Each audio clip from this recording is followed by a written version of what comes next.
Washington का ख्याल था कि जॉर्डन कंपैरेटिवली ज्यादा सेफ मकाम है, लेकिन हालिया हमलों ने इस तस्वुर को चैलेंज कर दिया है।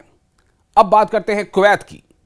ईरानी फौज के बयानात के मुताबिक कुवैत में मौजूद अमरीकी फौजी अहदाफ यानी टारगेट्स, जो अमरीकी टारगेट्स हैं ईरान के लिए, उनको भी ड्रोन हमलों के जरिए निशाना बनाया गया।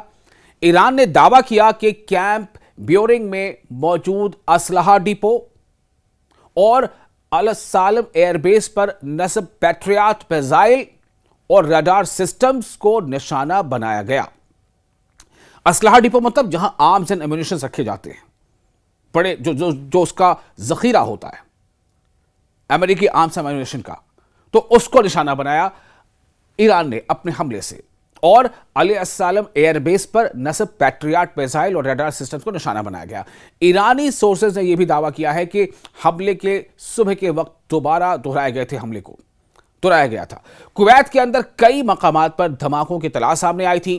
कुवैती हुकाम ने तस्दीक की कि मुल्क के फिजाई दिफाई निज़ाम ने कई मिसाइलों को और ड्रोन्स को रोका भी है।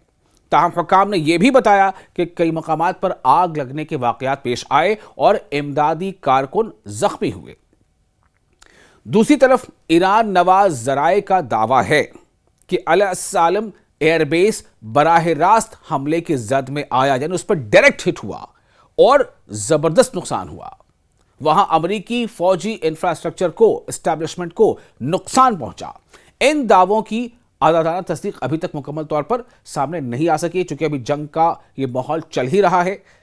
लेकिन माजी के जो तजुर्बात हैं, माजी के जो हमने इससे पहले देखा था क्या कुछ हुआ है, उसमें अक्सर ये देखा गया कि ईरान ने जो दावे किए थे उनमें से ज़्यादातर सच साबित हुए थे नुकसानात के हवाले से, चाहे वो इसराइल का नुकसान की बात हो या अमेरिका के नुकसान की बात हो। तो जॉर्डन और कुवैत, इन दो जगहों पर अमेरिकी टारगेट्स को ईरान ने ज़बरदस्त नुकसान पहुंचाया। अब बात करते हैं बहरीन की।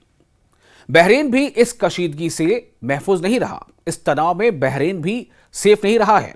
बहरीन का मतलब बहरीन की आवाम नहीं, बल्कि बहरीन में जहां कहीं भी अमेरिकी एस्टैब्लिशमेंट्स हैं, अमेरिकी मिलिट्री इंफ्रास्ट्रक्चर है, उसे नुकसान पहुंचाया गया। बहरीन में कई मरतबा फ़िज़ाई ख़तरे के सायरन बजाए गए। बहरीन की हुकूमत का कहना है कि इसके फ़िज़ाई दिफाई निज़ाम यानी एयर डिफेंस सिस्टम ने आने वाले ड्रोन्स और मिसाइलों को रोका भी है। दूसरी जानिब ईरान ने दावा किया कि उसने बहरीन में मौजूद अमरीकी फौजी एस्टैब्लिशमेंट्स पे या जो उनके वहां पर फैसिलिटेशन सेंटर्स है उन्हें और शेख ईसा एयरबेस के बाज़ हिस्सों को निशाना बनाया गया। बहरीन अमेरिका के लिए इंतहाई अहम मकाम है, क्योंकि यहां अमरीकी बहरिया मतलब अमरीकी नेवल, यहां अमरीकी बहरिया के 5th फ्लीट का हेडक्वार्टर मौजूद है। 5th फ्लीट का हेडक्वार्टर मौजूद है, अमेरिकी नेवी के 5th फ्लीट का हेडक्वार्टर बहरीन में। इसी वजह से बहरीन में किसी भी हमले को खित्ते की सलामती के लिए बड़ी पेशरफ समझा जा रहा है। ईरान का कहना है कि यह तमाम कार्रवाइयां अमरीकी हमलों के जवाब में की जा रही हैं।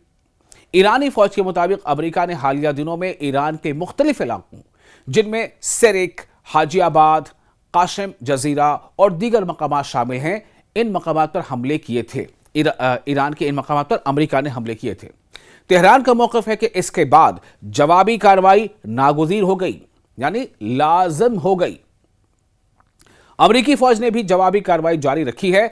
अमेरिकी सेंट्रल कमांड यानी सेंटकॉम के मुताबिक ईरान के हमलों के बाद ईरानी फौजी तंसीबात फ़िज़ाई दिफाई बराकज़ यानी एयर डिफेंस सेंटर्स, मिसाइल ज़खायर जहां पर मिसाइलों का बहुत सारा कैशे होता है, कैशे मतलब जहां उसको इकट्ठा करके रखा जाता है, बहुत सारे मिसाइल ज़खायर, और इन यूनिट्स को निशाना बनाया गया जिन पर जॉर्डन में अमरीकी फौजियों पर हमले का इल्ज़ाम है।